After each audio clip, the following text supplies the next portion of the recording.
Now the middle constrictor. This middle constrictor takes origin from the styloid ligament. This ligament coming from the styloid process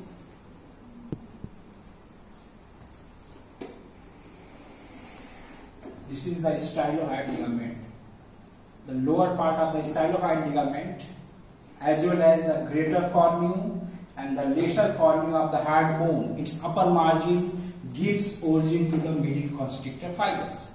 These fibers runs obliquely and they are inserted into this median fibrous raphe on the posterior aspect.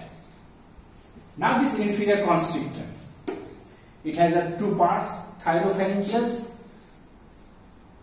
because it takes origin from the oblique line of the thyroid cartilage. If you remember, the oblique line of the thyroid cartilage provides attachment to the three muscles.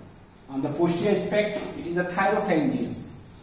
It takes origin from the upper and the lower cornu of the thyroid cartilage, and the ligament that connects this joint, thyrocricoid joints, also gives origin to these muscles, thyropharyngeus muscles.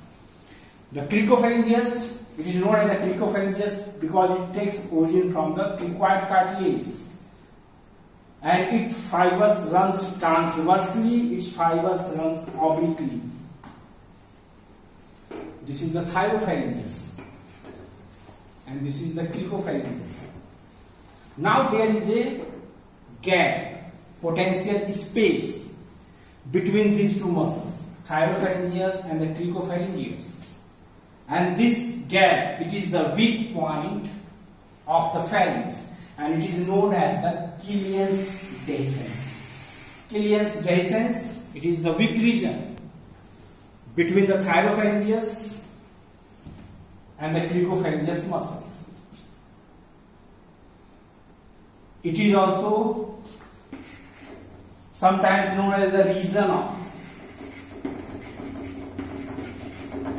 tears due to the chances of perforation at the time of the esophagoscopy.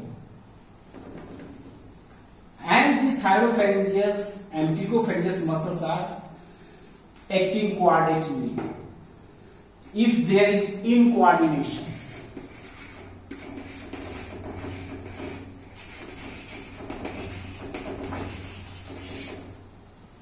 generally there is a coordination between the thyropharyngeus and the cricopharyngeus. Coordination means if the thyropharyngeus contract, this cricopharyngeus reflex and food moving forwards into the esophagus. When the thyropharyngeus relax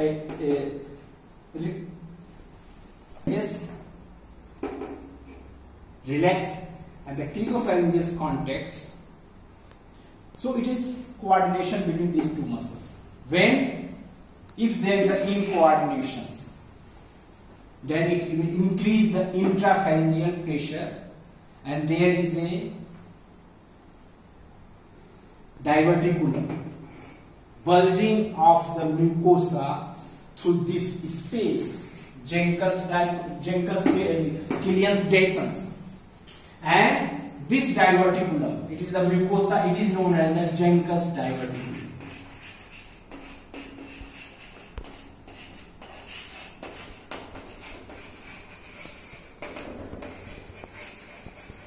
In simple, the Killian's dehiscence, it is a weak point on the posterior aspect and the side of the pharyngeal wall between the thyropharyngeus and the cricopharyngeus. If they act in coordination, everything okay, but there is incoordination between these muscles, means both contract simultaneously, increase the pressure, and there is a bulging of the mucosa through this space, and this leads to the formation of the diverticulum. One example is the Jencke's diverticulum. And this constrictor, inferior constrictor, either thyropharyngeus or cricopharyngeus, are inserted into the median fibrous raphe on the posterior aspect of the pharynx. So this is about the superior constrictor, middle constrictor and the inferior constrictor. Now the structures passing through the gap of the constrictors. The first gap, that is known as the sinus of the Morgellons. It is present between the base of the skull and the upper margin of the superior constrictor, which is filled by the thickening of the pharyngobasilar and the buccopharyngeal fascia. This fascia is pierced by auditory tube. So it is the auditory tube passing through this space, sinus of Morgellons. Then from the auditory tube, a muscle, that is the levator palatal muscles. It is the muscle of the soft palate, comes out from this space. Then it is the ascending palatine artery. Ascending palatine artery, it is a branch of the facial artery. Then branch from the ascending pharyngeal artery. Ascending pharyngeal artery, it is a branch of the external carotid artery, while the ascending palatine artery, it is a branch of the facial artery. These structures passes through this sinus of the Morgellons. These are these structures. Now, the structures passing between the superior constrictor and the middle constrictor. In this diagram, this is the middle constrictor and this is the superior constrictor. Now, through this gap, there are the two structures. It is the stylopharyngeus muscles. This is the stylopharyngeus muscle. Stylopharyngeus muscles come from the styloid process and goes to the thyroid cartilage. It is the longitudinal muscles of the pharynx and it passes through the gap between the superior constrictor and the middle constrictor. So it is the stylopharyngeus muscles and its nerve. The nerve which supplies these muscles, it is the glossopharyngeal nerve. Glossopharyngeal, ninth cranial nerve. So these two structures, it is the stylopharyngeus muscles and the glossopharyngeal nerves, passes through the gap between the lower margin of the superior constrictor and the upper margin of the middle constrictor. Now there is a gap between the lower margin of the middle constrictor and the upper margin of the inferior constrictor. This gap, and this gap passes through this gap. Structure passing is the internal laryngeal nerve. The internal laryngeal nerve that pierces the thyroid membrane, and it is the superior laryngeal vessels. Superior laryngeal vessels. Superior laryngeal artery, that is the branch of the superior thyroid artery, and these structures passes through the gap between the middle and the inferior constrictor. Now the structures passes through the lower margin of the inferior constrictor. These are these structures, and this is the recurrent laryngeal nerve.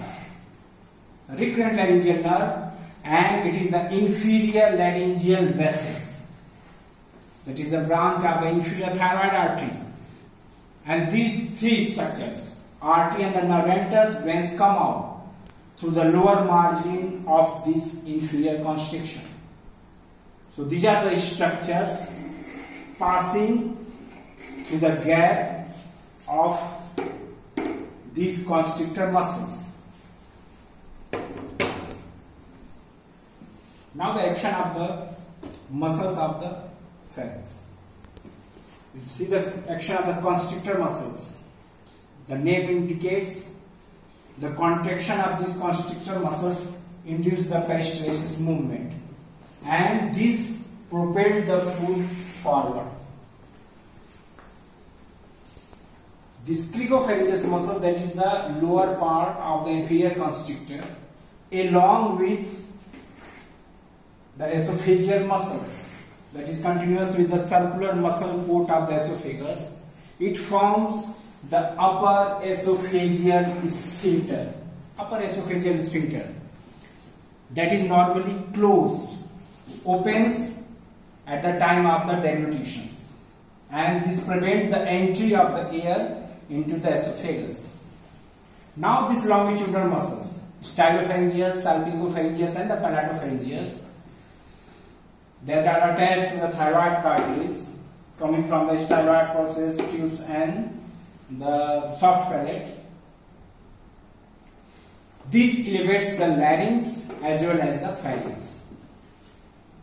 Elevates the larynx behind the epiglottis, as well as they make the pharynx short in the length. These longitudinal muscles decrease the length of the esophagus and helps in the propelling of the food forwards, as well as keep the esophagus on its normal position.